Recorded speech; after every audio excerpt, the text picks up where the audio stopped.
দেশের প্রবীণ আলেম ও মুহাদ্দিস চট্টগ্রামের আল জামিয়া আল ইসলামিয়া পটিয়া মাদ্রাসার সদরে মুহতামিম ও শাইখুল হাদিস আল্লামা মুফতি আহমদুল্লাহর মৃত্যুতে বিএনপির ভারপ্রাপ্ত চেয়ারম্যান তারেক রহমান শোক প্রকাশ করেছেন। রোববার এক শোক বার্তায় বিএনপির ভারপ্রাপ্ত চেয়ারম্যান বলেন, বিশিষ্ট ইসলামী চিন্তাবিদ ও দেশের প্রখ্যাত আলেম মুফতি আব্দুল্লাহ সাহেব ইসলামী জ্ঞান চর্চার মাধ্যমে ছাত্রছাত্রীদের আদর্শ মানুষ হওয়ার যে শিক্ষা দিয়েছেন তা চিরস্মরণীয় হয়ে থাকবে। পৃথিবী থেকে তার চিরবিদায়ে ইসলামিক জ্ঞানের এক দীপকালের শিক্ষা থেকে বঞ্চিত হলো এদেশের মুসলিম সমাজ।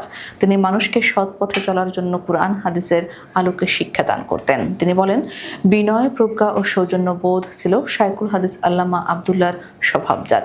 জ্ঞান ও পাণ্ডিত্য একজন খ্যাতিমান আলেম হিসেবে তিনি ছিলেন সর্বজন শ্রদ্ধেয়। দেশের স্বনামধন্য ইসলামী চিন্তাবিদ মুফতি আব্দুল্লাহর মৃত্যুতে দেশে একজন নিবেদিত প্রাণ আলেমে দিনকে হারালো। এই শূন্যস্থান সহজে পূরণ হওয়ার নয় বলেও জানান তিনি।